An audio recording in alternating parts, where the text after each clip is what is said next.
안녕하십니까, 닥터 스위스입니다.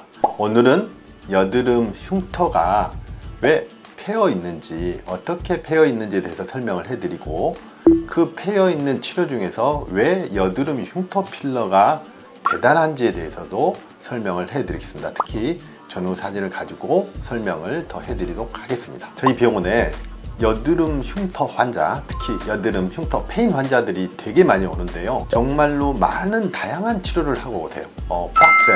프락셀을 뭐 적게는 3-4번 하신 분도 많지만 많게는 뭐 40번, 50번 이렇게 하신 분부터 시작해서 뭐 다양한 스킨 부스터, 다양한 재생 레이저, 그리고 도트 필링, 이런 서브시전, 이런 많은 치료를 정말로 많이 하고 오시는데 왜 그분들께서 만족도가 그렇게 크지 않는 것인지, 이런 것에 대해서 가만히 생각해 볼 필요가 있습니다.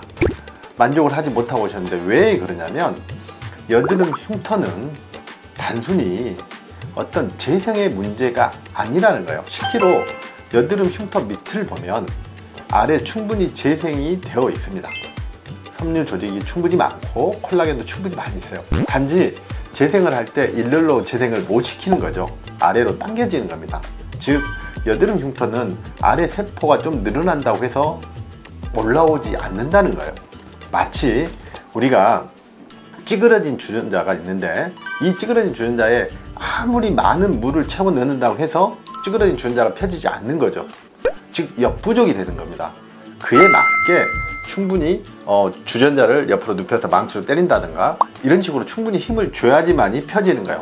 우리가 골판지가 이렇게 찌그러져 있는데 그 안에 종이를 아무리 넣어도 안 펴지는 거예요. 골판지 안에 들어가서 손으로 이렇게 밀어주면 펴지는 원리하고 같은 겁니다. 즉, 힘의 문제라는 거예요. 세포가 재생이 좀 된다고 해서 그게 우리가 보는 모양이 충분히 만족스럽게 나오지 않는다는 거죠. 자, 그러면 제가 한번 사진을 가지고 설명을 해 드리겠습니다. 지금 이 사진을 보시면 과연 이 정도의 페인 흉터가 단순히 이런 세포가 어느 정도 재생이 된다고 해서 이게 올라올까요? 제가 봐서는 거의 불가능에 가까운 이야기입니다. 재생이 문제가 아니라 이건 힘으로 충분히 올려줘야 되는 거죠. 제가 3번 하고 난 뒤에 사진입니다. 이 환자분도 다양한 치료를 하고 오셨는데 바로 이런 재생의 문제에 한계가 있다는 거죠. 바로 이렇게 힘의 문제로 여드름 흉터를 충분히 올려줘서 효과를 충분히 본 겁니다. 3번 하시고 한 7개월 정도 뒤에 사진일 겁니다. 유지 기간도 충분히 오래 갑니다. 필러는 1년 지나도 최소 50% 이상, 5년, 10년 지나도 30% 이상 남는 경우가 아주 많습니다. 약간 반영구적인 효과가 있습니다. 지금 환자분은 딱 한 번 하고 난 뒤에 한 달 뒤의 사진입니다.